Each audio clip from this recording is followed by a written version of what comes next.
Hello friends, आप देख रहे हैं आपका चैनल शेयर बाजार विद आयुष और बात करेंगे इस वीडियो में टाटा स्टील के ऊपर। टाटा स्टील में गिरावट देखने को मिली इस हफ्ते। स्टॉक के अंदर कह सकते हैं कि आपने अच्छी खासी गिरावट देखी। उसके पीछे का रीज़न था कंपनी के वीक Q3 रिजल्ट्स। बट अब दोस्तों यहाँ पर जो कंपनी है वो डेफिनेटली जो स्टेटमेंट निकल के आ रहे हैं कंपनी के CEO MD की तरफ से वो डेफिनेटली काफ़ी इंपॉर्टेंट है इन्वेस्टर्स के लिए। तो वीडियो को पूरा ज़रूर देखिएगा, बात करेंगे टारगेट्स के ऊपर भी। तो फ्रेंड्स, फर्स्ट टाइम अगर आपने चैनल को विजिट किया है, चैनल को ज़रूर सब्सक्राइब कर लीजिएगा। टाटा स्टील की बात करें तो देखिए फ्राइडे के सेशन में करीबन ₹2.50 की गिरावट देखने को मिली। 2.25% की गिरावट थी। और अगर लास्ट 5 डेज़ की बात करता हूं तो ओवरऑल स्टॉक जो है वो 7.5% फॉल हो गया। ऑलमोस्ट ₹9 के आसपास की गिरावट देखी हमने। 108.75 पे स्टॉक जो है वो अपनी क्लोजिंग दिखाया है, राइट। बट गिरावट अच्छी खासी हुई। अगेन उसके पीछे का रीज़न था साफ साफ कंपनी के थर्ड क्वार्टर के रिजल्ट्स जो वीक काफ़ी निकल के आए। एंड नंबर्स दोस्तों अगर एक बार वीक निकल के आ जाते हैं तो उसका रिएक्शन अनडाउटेडली आपको स्टॉक पे देखने को मिलेगा ही मिलेगा, बिकॉज लॉस ओवरऑल कंपनी ने रिपोर्ट कर दिया था। उसके अलावा हमने ये चीज़ देखी थी कि टाटा स्टील में एक अच्छी रिकवरी आ रही है, राइट। स्टॉक काफ़ी बढ़िया कर रहा था।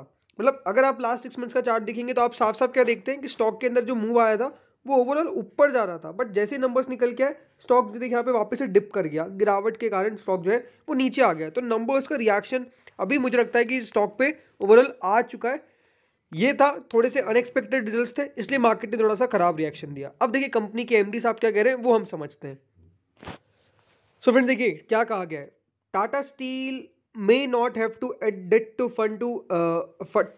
Fund acquisitions. तो देखिए यहाँ पे साफ साफ कंपनी ने एक बात कही है कि अगर हमको कोई नई कंपनी को एक्वायर करना है, किसी नई कंपनी का अधिग्रहण करना है, तो हमको कोई डेट लेने की ज़रूरत नहीं है, हमको कोई पैसा मार्केट से उठाने की ज़रूरत नहीं है। ये दोस्तों साफ साफ कहा गया है MD TV नरेंद्रम साहब की तरफ से। तो ये बेसिकली देखिए टाटा स्टील उन्होंने कहा कि कंफर्टेबली 10,000 से 15,000 करोड़ की कैपिटल जो है वो कैपिटल एक्सपेंडिचर यहाँ पर कंपनी जो है वो रेस कर सकती है। और वो बहुत आसानी से उनको मिल जाएगा क्योंकि उनके कैश फ्लो इतने ज़्यादा मजबूत अभी नजर आते हैं एक नॉर्मल ईयर के अंदर। और ये उन्होंने ये भी कहा कि still pay dividends as well as deleverage further. ये भी दोस्तों कंपनी ने कहा डी लेवरेज यानी कंपनी जो है वो बेसिकली अपने डेट कम करने के ऊपर बात कर रही है। तो देखिए यहाँ पर पूछा गया था उनसे इंटरव्यू में कि टाटा स्टील के पास क्या यहाँ पर कोई और एक्विजिशंस होने वाले हैं। तो उन्होंने ये कहा कि Tata steel will fund any future acquisitions through internal accruals and will not at any incremental debt, the company's managing director TV Narendran told ET in an interview. तो बेसिकली साफ बात है कि कंपनी अभी भी कहती है कि हम पॉजिटिव कैश फ्लोज के ऊपर है, राइट। अब अपने आप में समझ लीजिए कि कैश फ्लो अगर इनका पॉजिटिव है तो it's a very good sign, right. You have to understand कि देखिए चीज़ें बहुत इंपॉर्टेंट होती है। कोई भी अभी मेटल कंपनी है उसके लिए अनडाउटेडली लास्ट 1.5 ईयर 2 साल बहुत ज़्यादा बुरे रहे। कोविड के बाद का समय कह सकते हैं बहुत ही ख़राब था। कोविड के बाद इन द सेंस कि देखिए चाइना के अंदर लॉकडाउन खुल ही नहीं रहा। अब जाके दोस्तों चाइना में कभी लॉकडाउन खुला है। तो आई थिंक अभी तो एक बात तब ध्यान रखिएगा, जो साइकिल है जो अभी डाउन चल रही थी ना ये वापस से ऊपर आएगी। लेट्स से अभी साइकिल यहाँ पर है या फिर कह सकता हूँ कि यहाँ पर पहुँच चुकी है। अब वापस से दोस्तों बात ध्यान रखिएगा, साइकिल जो है वो यहाँ पर आना चालू होगी और कंपनी फिर ऊपर पहुँचेगी और फिर एक बार यहाँ पर पहुँचेगी। तो इस मेटल की जो साइकिल है वो चलती रहती है। ऑलमोस्ट आप मान के चलिए 4 साल में एक ना एक बार आप डाउनवर्ड्स देखते ही देखते हैं, जो आई थिंक अभी आ चुका है मेटल्स के अंदर। और अब वापस से आई थिंक ऊपर जाने की रिकवरी करेगी। बिकॉज ये बात समझना होगा कि चाइना बहुत ज़्यादा एग्रेसिवली अपनी रीओपनिंग कर रहा है। उन्होंने ये भी कहा कि जो कंपनी है वो राष्ट्रीय इस्पात निगम विशाखापट्टनम के लिए बिडिंग के लिए भी ऑप्शंस एक्सप्लोर कर रही है। और वो उन्होंने ये भी कहा कि हम फंड करेंगे एक्विजिशंस को from its own reserves if it emerges as the successful bidder. अगर उनको बिड मिल जाती है यानी वो सक्सेसफुल उस बिड को जीत जाते हैं तो वो अपने खुद के यहाँ पर जो रिजर्व्स है वहाँ से पैसा लेंगे। ऐसा नहीं कि मार्केट से कर्जा उठाएंगे फिर मार्केट से पैसा उठाएंगे। कंपनी ने ये साफ बात कहा है। तो कंपनी का एक बात साफ आप कह सकते हैं कि कंपनी अपने ग्रोथ एम्बिशंस के लिए कोई भी डेट का इस्तेमाल नहीं करने वाली है। और दूसरी बात क्या है कि कंपनी ने साफ साफ कहा है we want to grow as well as reduce our debt. Company अपने ऊपर से कर्जा उठाने की बात कर रही है। एंड ये अपने आप में बहुत इंपॉर्टेंट है। आपने रिसेंटली देखा है अडानी ग्रुप में क्या हुआ, डेट के कारण वो कंपनी मारी जा रही है। अगर दोस्तों जिस कंपनी के ऊपर डेट नहीं होगा या फिर कम होगा, ये बात ध्यान रखिएगा, वो कंपनी बहुत बढ़िया कर सकती है। And I think Tata group पूरा डेट कम करने की बात काफ़ी कर रहा है। भले वो टाटा स्टील हो, आप टाटा मोटर्स को देखेंगे तो वो भी कहते हैं कि हम भी अपना डेट फ्री होना चाहते हैं। तो आई थिंक ये बहुत बड़ी बात है। अभी टाटा स्टील के ऊपर डेट कितना है, करीबन 71,706 करोड़ की है। अगर इनका net debt to EBITDA ratio देखते हैं तो वो करीबन 1.76 के आसपास निकल के आता है।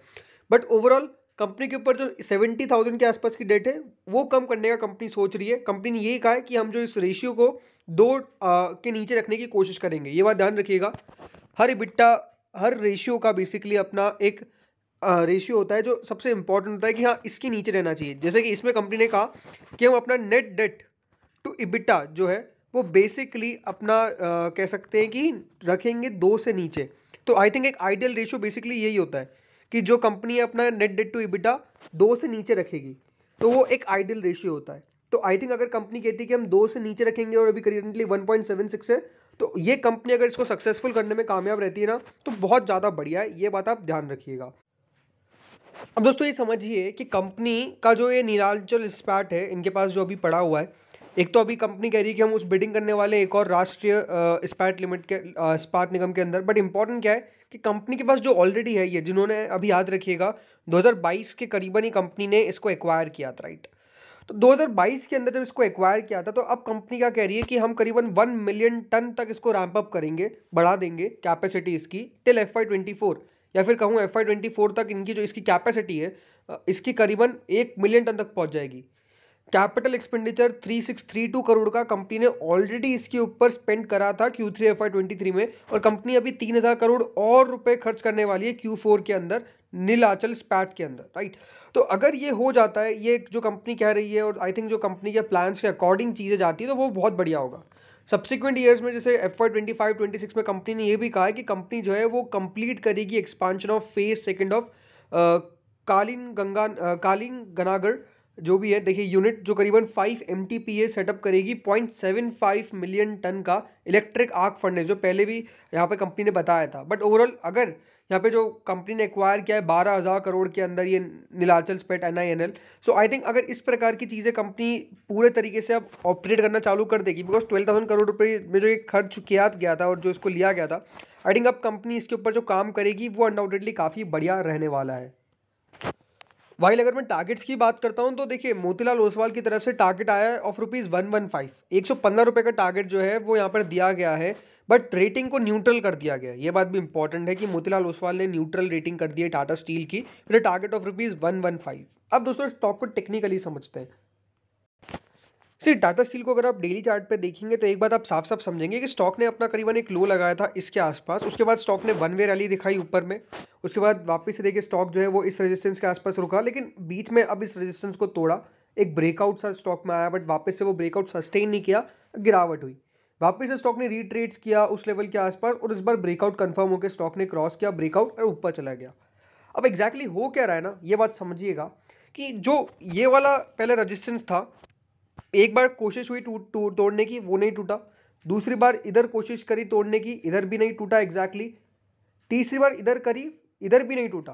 बट उसके बाद चौथी बार जाके जो है इसका रेजिस्टेंस बेसिकली क्रॉस हुआ था। यानी ये बात मान के चलिए कि जो रेजिस्टेंस पहले होता है वही अब क्या होने वाला है, वो दोस्तों अब होने वाला है एक तरह से कंपनी का सपोर्ट लेवल। तो जब तक ये आप मान के चलिए करीबन इन लेवल्स के आसपास स्टॉक जहाँ पे ट्रेड भी कर रहा है करेंटली, वो डेफिनेटली थोड़े से सपोर्ट लेवल के आसपास है।